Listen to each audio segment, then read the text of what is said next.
Holy shit, this chapter, guys. Oh my gosh. The Wizard Saints getting owned by fucking, what's his name? God Serena. God Serena freaking went in there like a boss. He had 8 Dragon Slayer Lacuma magics. Now let's compare the levels now. There is the 4 Gods of Ishgar, or Kings of Ishgar if you want to call them that. Then there's God Serena right around here. And then you got the surprise out of nowhere, Acnologia, way up into the ceiling. That guy, Acnologia, completely owned God Serena in the end of this chapter. That was the most hyped up. This brings back the FairyTail greatness. Now, what I hope that doesn't happen is the power of friendship bullshit that happens in FairyTail. That better not work to Acnologia. Now, granted, how the fuck is Natsu going to defeat Acnologia? He needs Zeref on his side. Now, how are these two even gonna defeat Acnologia?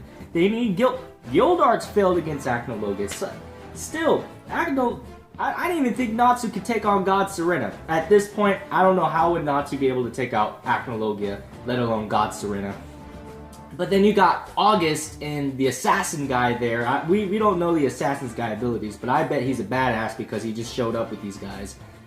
So I assume that this guy's pretty powerful too. So I want to see. I don't know if Acnologia is gonna fight August and the assassin guy, but all I know is that Acnologia is hunting down the 7 Dragon Slayers. Now, granted, if you remember who the 7 Dragon Slayers are, because there's already okay, so there's Sting, Rogue, Laxus, Cobra, Wendy, Gagio, and Natsu. Those are the 7 Dragon Slayers. And what's gonna happen? They're all gonna need to pull off the power of friendship. Somehow all the 7 Dragon Slayers are either gonna have to work together or they all give Natsu their power. Like, you know, just be like, oh, okay, Natsu, you can have my power. Just like what Laxus did. I mean, what if Natsu needs a little bit more lightning in his magic? Because he's gonna need more magics in order to take down Acnologia. And what if God Serena is still alive? I really didn't want this fight to end that quickly, knowing that Acnologia is a beast. This guy's, oh my gosh, this guy's on a whole new level. Like, no wonder Zeref had to bring up an army just to he had to create an army called the Alvarez Kingdom, just to take down one dragon god, Acnologia.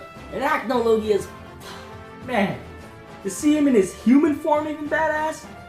And I'd say that he's just about as badass in his human form as he is in his dragon form, but he's more on a rampage. He's more like a tank, and kind of like, compare him to Captain Jack.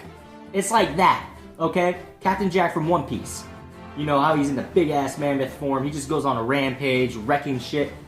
But, then when he's in his human form, he just becomes a badass too. He just looks like a badass, and you know he is still a badass. So, yeah, this chapter overall was, oh my gosh, unbelievable. I give it beyond a 10 out of 10. This chapter was like 12 out of 10. But go ahead, leave me a like, drop me a like, subscribe. This is JJ D Uchiha, and greatness begins.